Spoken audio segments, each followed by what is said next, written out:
जय शनिदेव। प्यारे भक्तों, आज आप सभी श्रवण करें शनिवार व्रत कथा।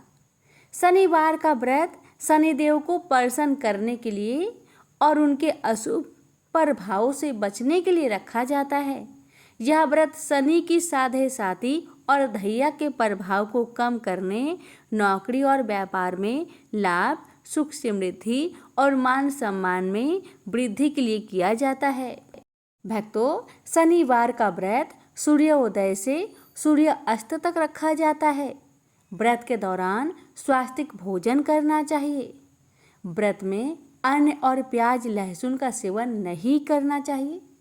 शनिवार के दिन शनिदेव की पूजा करनी चाहिए। शनिवार को शनिदेव को तेल, काले तिल और काले वस्त्र चढ़ाने चाहिए। शनिवार को पीपल के पेड़ की पूजा करनी चाहिए। शनिवार को लोहे की वस्तु, नमक और लकड़ी नहीं खरीदनी चाहिए। भक्तों, इस दिन को शराब और नशीली चीज़ों का सेवन भी नहीं करना चाहिए। किसी बड़े बुजुर्ग का अपमान नहीं करना चाहिए और आज के दिन तामसिक भोजन नहीं करना चाहिए। अब आइए भक्तों, हम श्रवण करते हैं शनिवार शनि भगवान की व्रत कथा। शनि भगवान कथा कहने वाले और सुनने वाले भक्तों पर अपनी कृपा सदा सर्वदा बनाए रखे।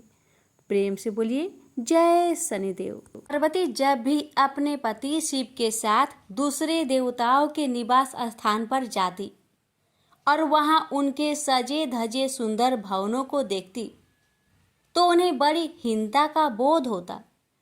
वो यह महसूस करती कि हमसे छोटे छोटे देवताओं के पास भी बड़े बड़े भव्य भवन हैं, लेकिन हमारे पास कुछ भी नहीं। कहने को मैं आदिदेव शिव की पत्नी हूँ, लेकिन रहने के लिए मिली है कैलाश पर्वत की कंदराएं और पहनने के लिए वल्कल। किसी उचित आवास के अभाव में मैं अन्य सुख सुविधाओं का भी उपभोग नहीं कर सकती। एक दिन पार्वती ने अपने मन की यह व्यथा अपने पति शिव से कही। सुनकर शिव मुस्कुराए, फिर बोले, इसमें हीनता की कोई बात नहीं है देवी। प्रत्येक व्यक्ति की अपनी अपनी जीवन शैली होती है। हमारी जीवन शैली यही है। हम अपनी इस शैली को हीन क्यों समझे? अन्य देवगण प्राकृतिक से बहुत दूर है, जबकि हम प्राकृतिक की गोद में निवास करते हैं। यह तो हमारे लिए गौरव की बात है, हीनता की नहीं। शिव के तर्कों से पार्वती संतुष्ट नहीं हुई और बोली, मुझे आपकी ये बातें समझ में नहीं आती देव। मुझे तो अपना एक आवास चाहिए, बहुत ही भव्य और सुख सुविधा से पूर्ण। शिव ने अपनी सहज मुस्कान के साथ उत्तर दिया, इसमें क्या मुश्किल है देवी। मैं अभी विश्वकर्मा को बुलवा देता हूँ, उनसे जैसा चाहे वैसा आवास बनवा ले।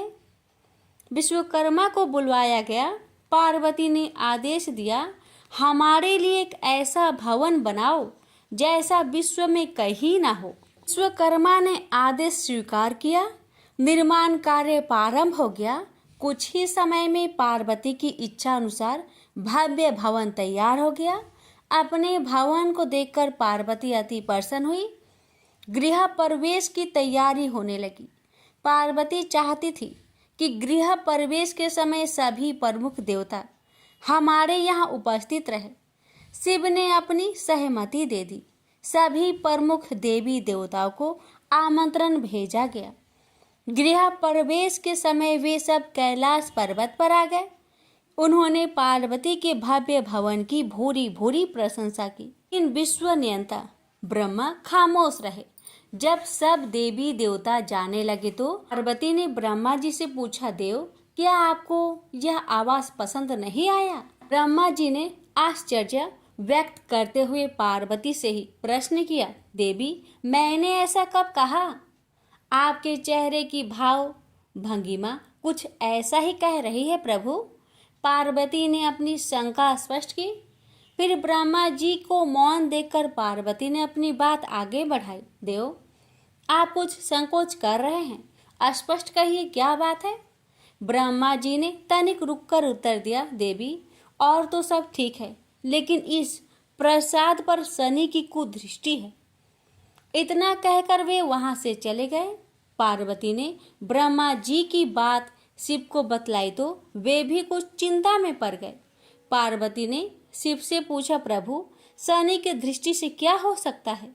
यह प्रसाद जल सकता है? शिव ने उत्तर दिया। यह सुनकर पार्वती भी चिंतित हो गई और बोली, प्रभु, इसके लिए कोई उपाय कीजिए। शिव ने निराशा व्यक्त की। शनि की दृष्टि को हटाना सरल नहीं है देवी। शिव का उत्तर सुनकर पार्वती आवेश में आ गई और बोली, सरल क्यों नहीं है? आप अभी शनि लोक जाइए और शनि से कहिए कि वह हमारे प्रसाद पर से अपनी कुदृष्टि हटा ले। यदि वह मान जाए तो आप तत्काल उसे वरदान दे दीजिएगा, और यदि ना माने तो आप अपना डमरू जोर से बजा दीजिएगा। मैं स्वयं अपने प्रसाद को आग लगा दूंगी। यदि प्रसाद को जलना ही है तो यह मेरे ही हाथों से जलेगा, शनि की कुदृष्टि से नहीं। इसके बाद मैं शनि को श्राप दूंगी। पार्वती की इच्छा अनुसार शिव शनि लोक गए। वहां शनि देव ने उनकी अभ्यर्थना की और आदर के साथ आसन पर बैठाया। आसन ग्रहण करने के बाद शिव ने अपने आने की प्रयोजन बताया। देवी पार्वती ने जो प्रसाद बनवाया है उस पर तुम्हारी कुदृष्टि है, अतः वे चाहती हैं कि तुम उधर से अपनी कुदृष्टि हटा लो। शनि देव ने करवध होकर निवेदन किया, आप निश्चिंत रहे देव, माता पार्वती के प्रसाद पर कुदृष्टि डालने का मैं दुस्साहस कर ही नहीं सकता। शनि से अवशासन पाकर शिव प्रसन्न हो गए और बोले, शनि, मैं तुमसे प्रसन्न हूँ, तुम जो चाहे वर मांग सकते हो। शनि ने विनम्र भाव से कहा, प्रभु, आपका दिया हुआ सब कुछ मेरे पास है, क्या मांगू? हाँ, एक इच्छा अवश्य है, वह है आपका तांडव नृत्य देखने की। बहुत दिन हो गए उसे देखे हुए, आपका नृत्य देखला सके तो कृपा होगी। शनि का यह अनुरोध शिव को अच्छा लगा। उन्होंने तत्काल अपना डमरू उठा लिया और लगे नृत्य करने। भोले भंडारी ये भी भूल गए कि माता पार्वती ने डमरू की आवाज सुनकर अपने नवनिर्मित प्रसाद को जला देने की बात कही थी। बस डमरू बजा बजा कर वे नृत्य करते रहे। उधर पार्वती ने जब कैलाश पर डमरू की ध्वनि सुनी तो उन्होंने सोचा कि शनि ने अपनी कुदृष्टि हटाना अस्वीकार कर दिया है, अतः वे बहुत दुखी हुई। उन्हें लगा कि यदि मैं तत्काल अपने नवनिर्मित आवास को आग लगा दूंगी तो वह शनि की कुदृष्टि से बच जाएगा। अतः उन्होंने स्वयं ही अपने प्रसाद में आग लगा दी। वह धू धू करके जल उठा। प्रसाद को जलता देख पार्वती का शनि पर क्रोध धीरे धीरे बढ़ने लगा। अब वे उसे श्राप देने के लिए तैयार हो गई। लेकिन उसी समय भगवान शिव वहां पहुंच गए। उन्होंने वहां प्रसाद को जलते देखा तो वे आश्चर्यचकित रह गए। उनकी समझ में ही नहीं आया कि यह कैसे हो गया। फिर अचानक उन्हें सब कुछ स्मरण हो आया। अपनी भूल का उन्हें एहसास हुआ। उन्होंने पार्वती जी को सब कुछ कह सुनाया। सच्चाई जानकर पार्वती को भी अपनी जल्दबाजी पर दुख हुआ। अब शनि को श्राप देने का कोई अर्थ नहीं था। प्रत्यक्षतः उसका कहीं कोई अपराध नहीं था। फिर भी पार्वती और शिव को यह लग रहा था कि यह सब हुआ शनि की कुदृष्टि से ही। लेकिन स्थिति को देखते हुए वे उसे दोषी नहीं ठहरा सकते थे। प्रेम से बोलिए हर हर महादेव, शनि महाराज की जय हो। कि महान पराक्रमी हनुमान अजर अमर है। पवन पुत्र हनुमान रघुकुल के कुमारों के कहने से प्रतिदिन अपनी आत्मकथा का कोई भाग सुनाया करते थे। उन्होंने कहा कि एक बार मैं संध्या के समय अपने आराध्य श्री राम का स्मरण करने लगा तो उसी समय ग्रहों में पाप ग्रह मंद गति सूर्य पुत्र शनि देव पधारे। वह अत्यंत कृष्ण वर्ण के भीषणाकार थे। वह अपना सिर प्राय झुकाए रखते हैं। जिस पर अपनी दृष्टि डालते हैं वह अवश्य नष्ट हो जाता है। शनिदेव हनुमान के बाहुबल और पराक्रम को नहीं जानते थे। हनुमान ने उन्हें लंका में 10 ग्रीव के बंधन से मुक्त किया था। वह हनुमान जी से विनय पूर्वक किंतु कर्कश स्वर में बोले, हनुमान जी, मैं आपको सावधान करने आया हूँ। त्रेता की बात दूसरी थी, अब कलयुग प्रारंभ हो गया है। भगवान वासुदेव ने जिस क्षण अपने अवतार लीला का समापन किया, उसी क्षण से पृथ्वी पर कली का प्रभुत्व हो गया है। यह कलयुग है। इस युग में आपका शरीर दुर्बल और मेरा बहुत बलिष्ठ हो गया है। अब आप पर मेरी 7.5 की दशा प्रभावी हो गई है। मैं आपके शरीर पर आ रहा हूँ। देव को इस बात का तनिक भी ज्ञान नहीं था कि रघुनाथ के चरणा श्रीतों पर काल का प्रभाव नहीं होता। करुणा निधान जिनके हृदय में एक क्षण को भी आ जाते हैं, काल की कला वहां प्रभावी हो जाती है। प्रबंध के विधान वहां प्रभुत्वहीन हो जाते हैं। सर्वसमर्थ पर ब्रह्मा के सेवकों का नियंत्रण, संचालन, पोषण प्रभु ही करते हैं। उनके सेवकों की ओर दृष्टि उठाने का साहस कोई सुर असुर करे तो स्वयं अनिष्ट भाजन होता है। शनिदेव के आग्रह यमराज भी प्रभु के भक्त की ओर देखने का साहस नहीं कर पाते। हनुमान जी ने शनिदेव को समझाने का प्रयत्न किया, आप कहीं अन्यत्र जाए। ग्रहों का प्रभाव पृथ्वी के मरणशील प्राणियों पर ही पड़ता है। मुझे अपने आराध्य का स्मरण करने दे। मेरे शरीर में श्री रघुनाथ जी के अतिरिक्त दूसरे किसी को स्थान नहीं मिल सकता। लेकिन शनिदेव को इससे संतोष नहीं मिला। वह बोले, मैं सृष्टिकर्ता के विधान से विवश हूँ। आप पृथ्वी पर रहते हैं, अतः आप मेरे प्रभुत्व क्षेत्र से बाहर नहीं है। मेरे 22.5 वर्ष व्यतीत होने पर 7.5 वर्ष के अंतर से 2.5 वर्ष के लिए मेरा प्रभाव प्राणी पर पड़ता है, किंतु यह गौण प्रभाव है। आप पर मेरे 7.5 आज इसी समय से प्रभावी हो रही है। मैं आपके शरीर पर आ रहा हूँ, इसे आप टाल नहीं सकते।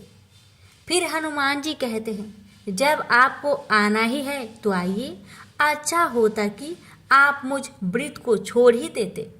फिर शनिदेव कहते हैं, कलयुग में पृथ्वी पर देवता या उपदेवता किसी को नहीं रहना चाहिए। सबको अपना आवास सूक्ष्म लोकों में रखना चाहिए। जो पृथ्वी पर रहेगा वह कलयुग के प्रभाव में रहेगा और उसे मेरी पीड़ा भोगनी पड़ेगी। और ग्रहों में मुझे अपने अग्रज यम का कार्य मिला है। मैं मुख्य मारक ग्रह हूँ और मृत्यु के सबसे निकट वृद्ध होते हैं, अतः मैं वृद्धों को कैसे छोड़ सकता हूँ। हनुमान जी पूछते हैं, आप मेरे शरीर पर कहाँ बैठने जा रहे हैं।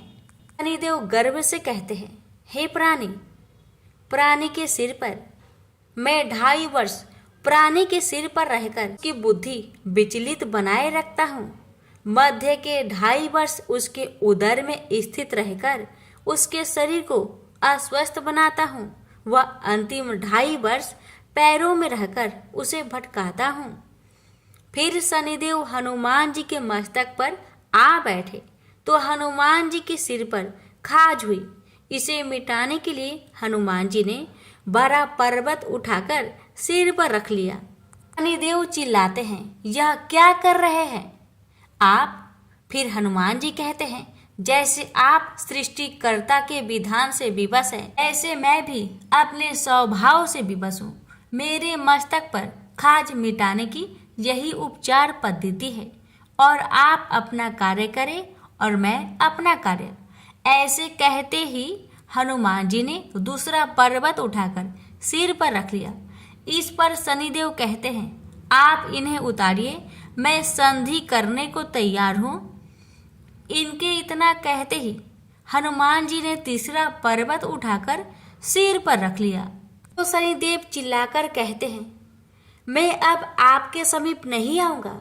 फिर भी हनुमान जी नहीं माने और चौथा पर्वत उठाकर सिर पर रख लिए। शनिदेव फिर चिल्लाते हैं, पवन कुमार त्राही माम रामदूत आंजनेयम नमः। मैं उसको भी पीड़ित नहीं करूंगा जो आपका स्मरण करेगा, मुझे उतर जाने का अवसर दे। हनुमान जी कहते हैं, बहुत शीघ्रता की, अभी तो 5वां पर्वत रखना बाकी है। और इतने में ही शनि मेरे पैरों में गिर गए और कहा, मैं सदैव आपके दिए वचनों को स्मरण रखूंगा। आघात के उपचार के लिए शनिदेव तेल मांगने लगे। हनुमान जी तेल कहाँ देने वाले थे, वही शनिदेव आज भी तेल दान से संतुष्ट होते हैं। प्रेम से बोलिए, पवन पुत्र हनुमान की जय, शनि महाराज की जय। एक समय स्वर्गलोक में सबसे बड़ा कौन के प्रश्न पर 9 ग्रहों में वाद विवाद हो गया। विवाद इतना बढ़ा कि परस्पर भयंकर युद्ध की स्थिति बन गई। निर्णय के लिए सभी देवता देवराज इंद्र के पास पहुंचे और बोले, हे देवराज, आपको निर्णय करना होगा कि हम में से सबसे बड़ा कौन है। देवताओं का प्रश्न सुनकर देवराज इंद्र उलझन में पड़ गए। इंद्र बोले, मैं इस प्रश्न का उत्तर देने में असमर्थ हूं। हम सभी पृथ्वी लोक में उज्जैनी नगरी में राजा विक्रमादित्य के पास चलते हैं। देवराज इंद्र सहित सभी ग्रह देवता उज्जैनी नगरी पहुंचे। महल में पहुंचकर जब देवताओं ने उनसे अपना प्रश्न पूछा तो राजा विक्रमादित्य भी कुछ देर के लिए परेशान हो उठे, क्योंकि सभी देवता अपनी अपनी शक्तियों के कारण महान थे। किसी को भी छोटा या बड़ा कह देने से उनके क्रोध के प्रकोप से भयंकर हानि पहुंच सकती थी। अचानक राजा विक्रमादित्य को एक उपाय सूझा और उन्होंने विभिन्न धातुओं, स्वर्ण, रजत, चांदी, कांसा, ताम्र यानी तांबा, सीसा, रांगा, जस्ता, अभ्रक व लोहे के 9 आसन बनवाए। धातुओं के गुणों के अनुसार सभी आसनों को एक दूसरे के पीछे रखवाकर उन्होंने देवताओं को अपने अपने सिंहासन पर बैठने के लिए कहा। देवताओं के बैठने के बाद राजा विक्रमादित्य ने कहा, आपका निर्णय तो स्वयं हो गया। जो सबसे पहले सिंहासन पर विराजमान है वही सबसे बड़ा है। राजा विक्रमादित्य के निर्णय को सुनकर शनि देवता ने सबसे पीछे आसन पर बैठने के कारण अपने को छोटा जानकर क्रोधित होकर कहा, राजा विक्रमादित्य, तुमने मुझे सबसे पीछे बैठाकर मेरा अपमान किया है। तुम मेरी शक्तियों से परिचित नहीं हो, मैं तुम्हारा सर्वनाश कर दूंगा। शनि ने कहा, सूर्य एक राशि पर 1 महीने, चंद्रमा 2.25 दिन, मंगल 1.5 महीने, बुध और शुक्र 1 महीने, बृहस्पति 13 महीने रहते हैं, लेकिन मैं किसी राशि पर 7.5 वर्ष 7.5 तक रहता हूं। बड़े बड़े देवताओं को मैंने अपने प्रकोप से पीड़ित किया है। राम को 7.5 के कारण ही वन में जाकर रहना पड़ा और रावण को 7.5 के कारण ही युद्ध में मृत्यु का शिकार बनना पड़ा। राजा, तू भी मेरे प्रकोप से नहीं बच सकेगा। इसके बाद अन्य ग्रहों के देवता तो प्रसन्नता के साथ चले गए, परंतु शनिदेव बड़े क्रोध के साथ वहां से विदा हुए। राजा विक्रमादित्य पहले की तरह ही न्याय करते रहे। अन्य राज्यों में सभी स्त्री पुरुष बहुत आनंद से जीवन यापन कर रहे थे। कुछ दिन ऐसे ही बीत गए। उधर शनि देवता अपने अपमान को भूले नहीं थे। विक्रम आदित्य से बदला लेने के लिए एक दिन शनिदेव ने घोड़े के व्यापारी का रूप धारण किया और बहुत से घोड़े के साथ उज्जैनी नगरी पहुंचे। राजा विक्रमादित्य ने राज्य में किसी घोड़े के व्यापारी की आने के समाचार सुना तो अपने अश्वपाल को कुछ घोड़े खरीदने के लिए भेजा। घोड़े बहुत कीमती थे। अश्वपाल ने जब वापस लौटकर इस संबंध में बताया तो राजा विक्रमादित्य ने स्वयं आकर एक सुंदर व शक्तिशाली घोड़े को पसंद किया। घोड़े की चाल देखने के लिए राजा उस घोड़े पर सवार हुए तो वह घोड़ा बिजली की गति से दौड़ पड़ा। तेजी से दौड़ता घोड़ा राजा को दूर एक जंगल में ले गया और फिर राजा को वहां गिराकर जंगल में कहीं गायब हो गया। राजा अपने नगर को लौटने के लिए जंगल में भटकने लगा, लेकिन उन्हें लौटने का कोई रास्ता नहीं मिला। राजा को भूख प्यास लगाई। बहुत घूमने पर उसे एक चरवाहा मिला। राजा ने उससे पानी मांगा। पानी पीकर राजा ने उस चरवाहे को अपनी अंगूठी दे दी। फिर उससे रास्ता पूछकर वह जंगल से निकलकर पास के नगर में पहुंचा। राजा ने एक सेठ की दुकान पर बैठकर कुछ देर आराम किया। उस सेठ ने राजा से बातचीत की तो राजा ने उसे बताया कि मैं उज्जैनी नगरी से आया हूँ। राजा के कुछ देर दुकान पर बैठने से सेठ जी की बहुत बिक्री हुई। सेठ ने राजा को बहुत भाग्यवान समझा और खुश होकर उसे अपने घर भोजन के लिए ले गया। सेठ के घर में सोने का एक हार खूंटी पर लटका हुआ था। राजा को उस कमरे में छोड़कर सेठ कुछ देर के लिए बाहर गया। तभी एक आश्चर्यजनक घटना घटी। राजा के देखते देखते सोने के उस हार को खूंटी निकल गई। सेठ ने कमरे में लौटकर हार को गायब देखा तो चोरी का संदेह राजा पर ही किया, क्योंकि उस कमरे में राजा ही अकेला बैठा था। सेठ ने अपने नौकरों से कहा कि इस परदेसी को रस्सियों से बांधकर नगर के राजा के पास ले चलो। राजा ने विक्रमादित्य से हार के बारे में पूछा तो उसने बताया कि उसके देखते ही देखते खूंटी ने हार को निगल लिया था। इस पर राजा ने क्रोधित होकर चोरी करने के अपराध में विक्रमादित्य के हाथ पांव कटवाने का आदेश दे दिया। राजा विक्रमादित्य के हाथ पांव काटकर उसे नगर के सड़क पर छोड़ दिया गया। कुछ दिन बाद एक तेली उसे उठाकर अपने घर ले गया और उसे अपने कोल्हू पर बैठा दिया। राजा आवाज देकर बैलों को हाँकता रहता। इस तरह तेली का बैल चलता रहा और राजा को भोजन मिलता रहा। शनि के प्रकोप की 7.5 पूरी होने पर वर्षा ऋतु आरंभ हुई। राजा विक्रमादित्य एक रात मेघ मल्हार गा रहा था कि तभी नगर के राजा की लड़की राजकुमारी मोहिनी रथ पर सवार उस तेली के घर के पास से गुजरी। उसने मेघ मल्हार सुना तो उसे बहुत अच्छा लगा और दासी को भेजकर गाने वाले को बुला लाने को कहा।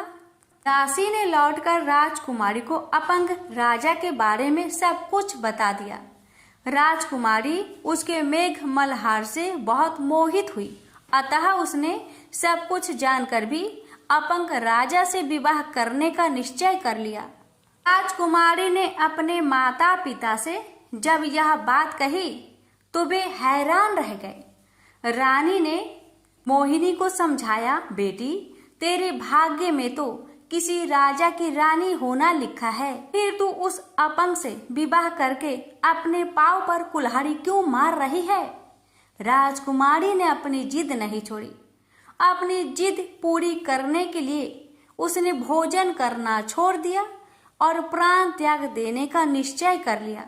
आखिर राजा रानी को विवश होकर अपंग विक्रमादित्य से राजकुमारी का विवाह करना पड़ा। विवाह के बाद राजा विक्रमादित्य और राजकुमारी तेली के घर में रहने लगे। उस रात स्वप्न में शनिदेव ने राजा से कहा, राजा तुमने मेरा प्रकोप देख लिया। मैंने तुम्हें अपने अपमान का दंड दिया है। राजा ने शनिदेव से क्षमा करने को कहा और प्रार्थना की, हे शनिदेव आपने जितना दुख मुझे दिया है अन्य किसी को न देना। शनिदेव ने कुछ सोचकर कहा, राजा, मैं तुम्हारी प्रार्थना स्वीकार करता हूँ। जो कोई स्त्री पुरुष मेरी पूजा करेगा, शनिवार को व्रत करके मेरी व्रत कथा सुनेगा, उस पर मेरी अनुकंपा बनी रहेगी। प्रातःकाल राजा विक्रमादित्य की नींद खुली तो अपने हाथ पांव देखकर राजा को बहुत खुशी हुई। उसने मन ही मन शनिदेव को प्रणाम किया। राजकुमारी भी राजा के हाथ पांव सही सलामत देखकर आश्चर्य में डूब गई। राजा विक्रमादित्य ने अपना परिचय देते हुए शनिदेव के प्रकोप की सारी कहानी सुनाई। सेठ को जब इस बात का पता चला तो दौड़ता हुआ तेली के घर पहुंचा और राजा के चरणों में गिरकर क्षमा मांगने लगा। राजा ने उसे क्षमा कर दिया क्योंकि यह सब तो शनिदेव के प्रकोप के कारण हुआ था। सेठ राजा को अपने घर ले गया और उसे भोजन कराया। भोजन कराते समय वहां एक आश्चर्यजनक घटना घटी। सबके देखते देखते उस खूंटी ने हार उगल दिया। सेठ जी ने अपनी बेटी का विवाह भी राजा के साथ कर दिया और बहुत से स्वर्ण आभूषण, धन आदि देकर राजा को विदा किया। राजा विक्रमादित्य राजकुमारी मोहिनी और सेठ की बेटी के साथ उज्जैनी पहुंचे तो नगर वासियों ने हर्ष से उनका स्वागत किया। अगले दिन राजा विक्रमादित्य ने पूरे राज्य में घोषणा कराई कि शनिदेव सब देवों में सर्वश्रेष्ठ है। प्रत्येक स्त्री पुरुष शनिवार को उनका व्रत करे और व्रत कथा अवश्य सुने। राजा विक्रमादित्य की घोषणा से शनिदेव बहुत प्रसन्न हुए। शनिवार का व्रत करने और व्रत कथा सुनने के कारण सभी लोगों की मनोकामनाएं शनिदेव की अनुकंपा से पूरी होने लगी। सभी लोग आनंद पूर्वक रहने लगे। प्रेम से बोलिए शनि महाराज की जय हो। एक ब्राह्मण को सपने में नीली घोड़ी पर नीली कपड़े पहने एक आदमी दिखाई देता था और कहता है, हे ब्राह्मण देवता, मैं तेरे लगूंगा। ब्राह्मण घबरा कर उठ गया। अगले दिन यही सपना उसे फिर आता है। यह सपना उसे रोज आने लगा।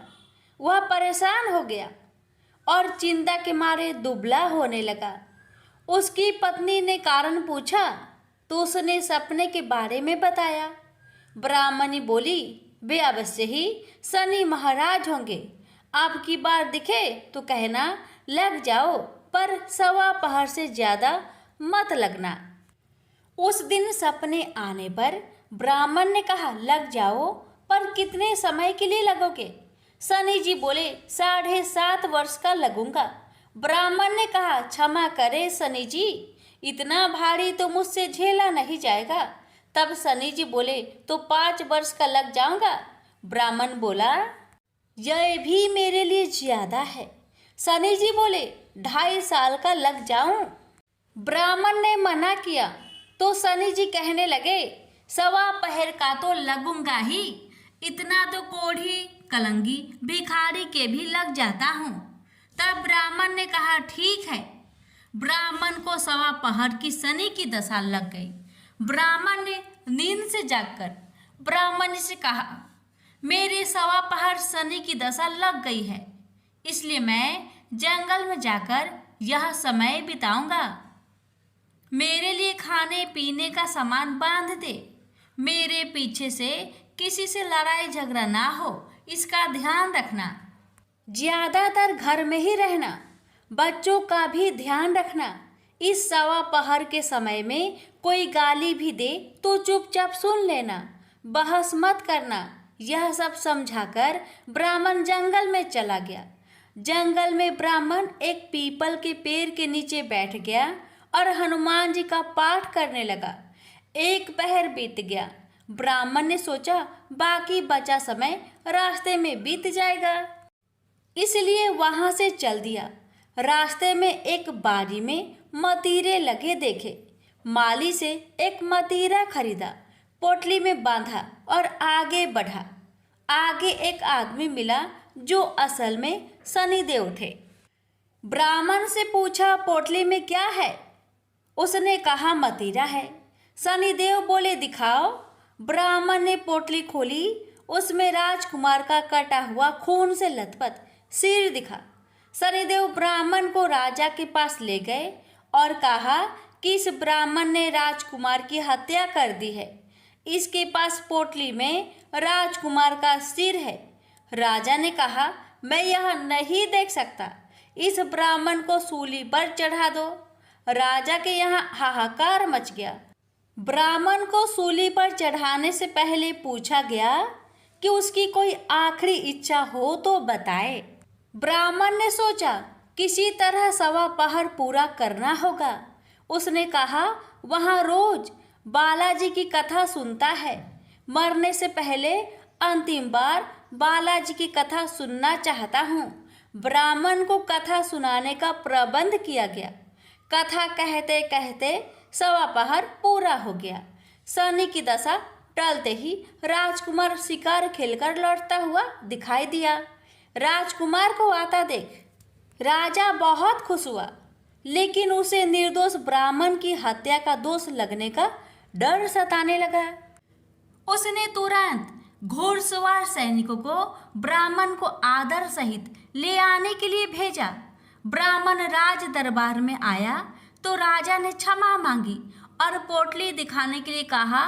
पोटली खोली तो उसमें मदिरा था। राजा ने इन सब के बारे में पूछा तो ब्राह्मण ने बताया, मुझे 1.25 पहर की शनिचर की दशा लगी थी, इस कारण यह सब तमाशा हुआ। राजा ने पूछा, यह दशा कैसे टलती है?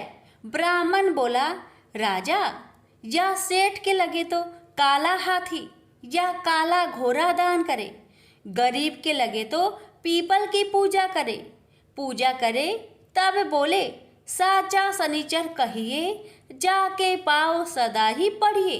शनि की कहानी सुने, तिल का तेल और काला उड़द दान करे, काले कुत्ते को तेल से चुपर कर रोटी खिलाए तो शनिचर की दशा उतर जाती है। राजा ने उसे मदिरा वापस दे दिया। घर आकर ब्राह्मण ने मदिरा काटा तो उसमें बीज की जगह हीरे मोती निकले। ब्राह्मण ने पूछा, यह कहाँ से लाए? आप तो कह रहे थे कि शनि की दशा लगी है। ब्राह्मण ने कहा, जब दशा लगी थी तो यही मदिरा राजकुमार का सिर बन गया था। उतरती दशा के शनि जी निहाल कर गए। हे शनि देवता, जैसे ब्राह्मण के शनि की दशा लगी वैसे किसी को ना लगे। प्रेम से बोलिए शनि देव की जय। माँ काली की कथा। एक समय दारुक नाम के पापी असुर ने ब्रह्मा जी की तपस्या करके उन्हें प्रसन्न कर लिया। ब्रह्मा जी से पाए वरदान के कारण दारुक अत्यंत बलशाली हो गया। वह देवताओं और ब्राह्मण को परेशान करने लगा।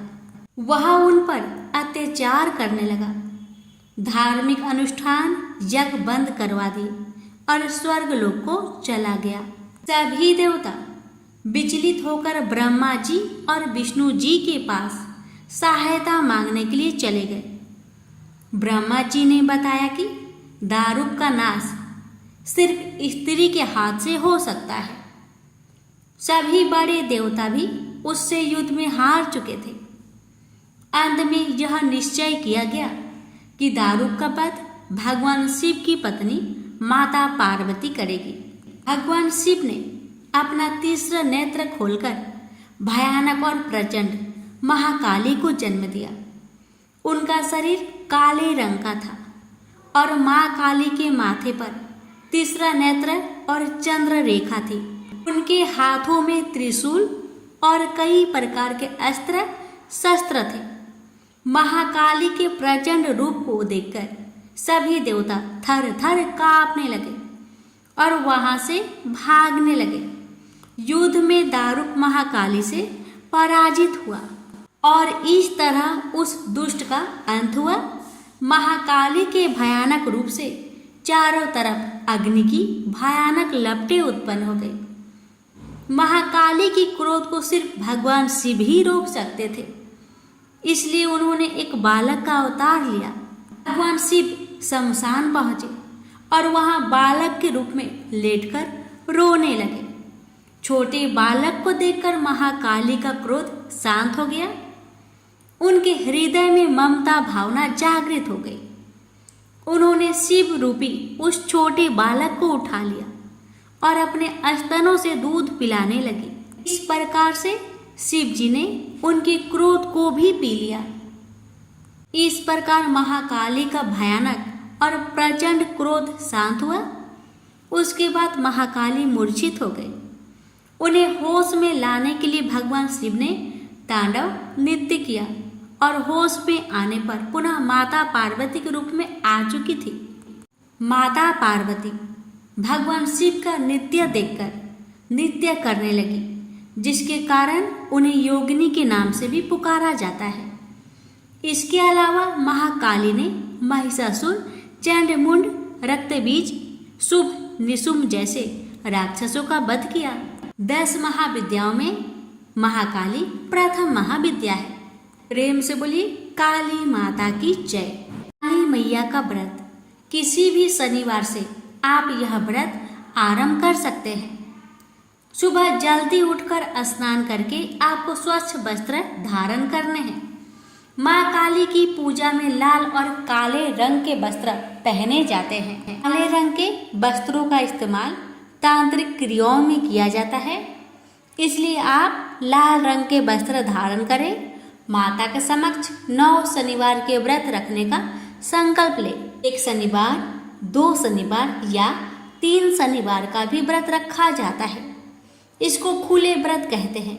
जो भी आपकी क्षमता और इच्छा हो, व्रत प्रारंभ करने से पहले माता रानी के समक्ष संकल्प लेते समय उन्हें बताएं। काली माता का व्रत प्रारंभ करने से पहले आपका व्रत अच्छे से हो जाए, ऐसा आशीर्वाद मांगना चाहिए। इसके अलावा व्रत के दौरान आपसे कोई त्रुटि या भूल चूक हो जाए, उसकी क्षमा याचना पहले से ही मांग लेनी चाहिए। आपको माता की चौकी लगानी है, जिसका आसन लाल रंग के कपड़े द्वारा बनाए। माता के स्वयं में रूप की मूर्ति या फोटो स्थापित करें। माँ के व्रत में आपको माता का श्रृंगार का सामान जरूर अर्पित करना चाहिए। माँ के समक्ष आपको सरसों तेल का तेल या तिल के तेल का दीपक जलाना चाहिए। माता को रौली का तिलक लगाए और माता को अपनी क्षमता अनुसार भोग लगाए और माता को पुष्प अर्पित करें। आप माता को लाल या काले रंग के वस्त्र भी अर्पित कर सकते हैं। माता को अपनी मनोकामना बताएं और उसकी पूर्ति के लिए प्रार्थना करें। व्रत के दिन आपको काली कवच और काली चालीसा का पाठ जरूर करना चाहिए। इसके बाद आपको काली माँ की व्रत कथा का पाठ करना चाहिए। व्रत से एक दिन पहले स्नान करके साफ कपड़े पहन ले। अपने मन को माता की ओर एकाग्रचित करें। किसी के विरुद्ध हीन भावना, लालच और द्वेष मन में ना रखें। घर को साफ सुथरा कर ले। पूजा के लिए आवश्यक सामग्री एकत्र कर ले। व्रत पालन के नियम: सुबह सूर्योदय से पहले उठकर स्नान करें और साफ सुथरे कपड़े पहने। पूजा स्थल को साफ सुथरा करें और माँ काली की मूर्ति या तस्वीर स्थापित करें। माँ काली को फूल, धूप, दीप, नैवेद्य अर्पित करें। माँ काली के मंत्रों का जाप करें। व्रत का संकल्प ले। व्रत के बाद शाम को फिर से स्नान करें और साफ कपड़े पहने। माँ काली की आरती करें, भजन कीर्तन करें, माँ काली को भोग लगाए, प्रसाद वितरित करें। अब आइए जानिए पूजा सामग्री के बारे में। माँ काली की मूर्ति या तस्वीर, कलश, कलावा, श्रृंगार का सामान, चुनरी, नारियल, फूल, धूप, दीप, नैवेद्य, पूजा का प्रसाद, फल, मिठाई, रोटी, सब्जी, मांस। यदि आप मांसाहारी हैं तब व्रत के नियम: आज के दिन आपको अन्न ग्रहण नहीं करना है। इस व्रत में निराहार रहने का प्रयास करें और यदि आप निराहार नहीं रह सकते तो एक समय आप फल ग्रहण कर सकते हैं। व्रत के दौरान केवल एक ही समय भोजन करें। भोजन में मांस, प्याज, लहसुन आदि का सेवन ना करें। व्रत के दौरान शुद्ध रहे और किसी भी प्रकार की बुरी आदतों से दूर रहे। व्रत का उद्यापन विधि। उद्यापन के लिए माँ काली को भोग लगाए। उद्यापन में आपको 9 कन्याओं का पूजन करना है। जिस तरह से आप सप्तमी में, अष्टमी और नवमी में नवरात्रि के समय पूजा करते हैं, ठीक उसी तरह से पूजा करनी है। पूरी, काले चने और सूजी के हलवे से कन्याओं का भोजन करवाना है और कम से कम एक साबुत फल अवश्य दे और दक्षिणा के रूप में अपनी क्षमता अनुसार 11 रुपए अवश्य दे और परिवार के सभी सदस्यों को भी यही भोजन करना है और उसके पश्चात आप भी इसे भोजन को ग्रहण करें। भोजन को बनाते समय लाल मिर्च, लहसुन, प्याज और मसाले का प्रयोग बिल्कुल भी ना करें। भजन कीर्तन करें। इसके बाद प्रसाद वितरित करें। माँ काली के व्रत करने के लाभ। इस व्रत को करने से माँ काली की कृपा प्राप्त होती है। इस व्रत को करने से सभी प्रकार के भय और कष्ट दूर होते हैं और मनुष्य निडर हो जाता है। इस व्रत को करने से मनुष्य की सभी मन की इच्छाएं पूर्ण हो जाती है। इस व्रत को करने से जीवन में सुख, समृद्धि और वैभव आता है। इस व्रत को करने से सभी प्रकार के तंत्र, मंत्र और ऊपरी शक्तियां नष्ट हो जाती है। कथा और जानकारी अच्छी लगे तो कमेंट बॉक्स में जय माता दी अवश्य लिखें और हमारे चैनल पर पहली बार आए हैं तो चैनल को सब्सक्राइब करें और वीडियो को ज़्यादा से ज़्यादा शेयर करें। माता रानी आप सभी की, हमारी मन की इच्छा को पूर्ण करें।